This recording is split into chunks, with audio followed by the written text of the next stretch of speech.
شنو يمكن نعملوها بالضبط بالنسبه للبنيه ديال هذه، لان النمو اخرى غادي يتم عادي والنمو هذه ماشي عادي، خاصنا نعرفوا شنو بالضبط شنو غادي تعمل ان شاء الله. دابا خصنا نحيدوا البلاصه الحاله اللي تاع التحيي ديال التعلم.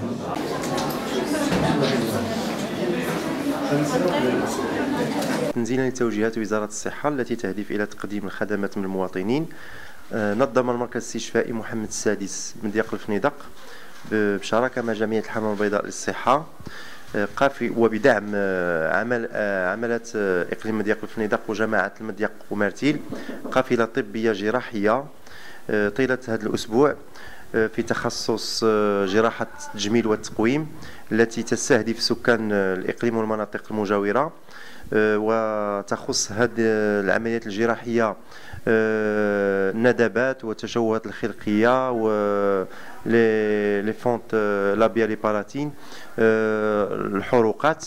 الهدف ديالنا هو استفادة على الأقل 100 مريض من العمليات الجراحية. السلام عليكم، أنا بروفيسور سمير المازود متخصص في جراحة التجميل والتقويم في المستشفى الجامعي الرباط ابن سينا بالرباط، أستاذ كلية الطب.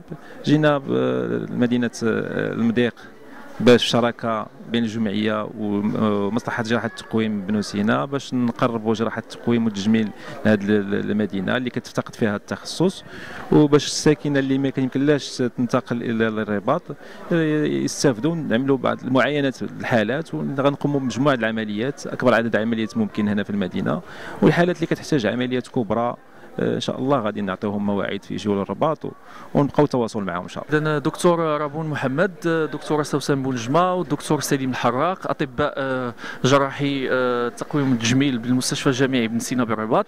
اذا جمعيه الحمام البيضاء للصحه بتطوان تنظم مع المركز الاستشفائي محمد السادس بالمضيق وبشراكه مع عملات المضيق الفنيدق قافله جراحيه كتشمل اختصاصات جراحه التقويم والتجميل. اذا هذه القافله هذه جات لعده اسباب، كما كتعرفوا جات باش يعني لتقليص الفوارق الاجتماعيه، وطبعا من اجل تقريب الخدمات الاجتماعيه من المواطنين. كما كتعرفوا فجراحه التقويم والتجميل فهي جراحات اللي هي مكلفه بعض الشيء، ولهذا حنا استهدفنا ليس فقط الفئه الهشه والفئه المحتاجه بل ايضا يعني نقدروا نقولوا الطبقه المتوسطه. الحالات اللي كتشتمل عليها هذه القافله هذه ان شاء الله هي جراحات الشفه الارنبيه، عاهه الحروق، الندبات، ترميم الثدي بعد البتر بعد السرطان، وحالات تضخم الثدي.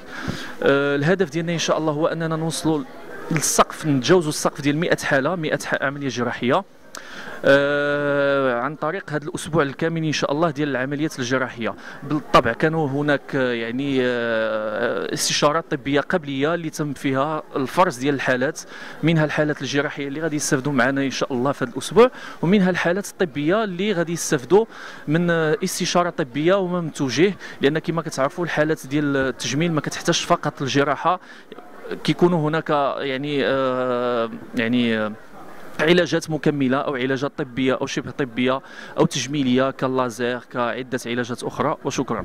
السلام عليكم، انا اليوم جيت من مستشفى محمد السادس للقافله الطبيه لاننا مستفيده من ضمن المرضى، والحمد لله كل شيء جاز بنجاح، وكل واحد ان شاء الله ماشي يعمل العمليات ديالو.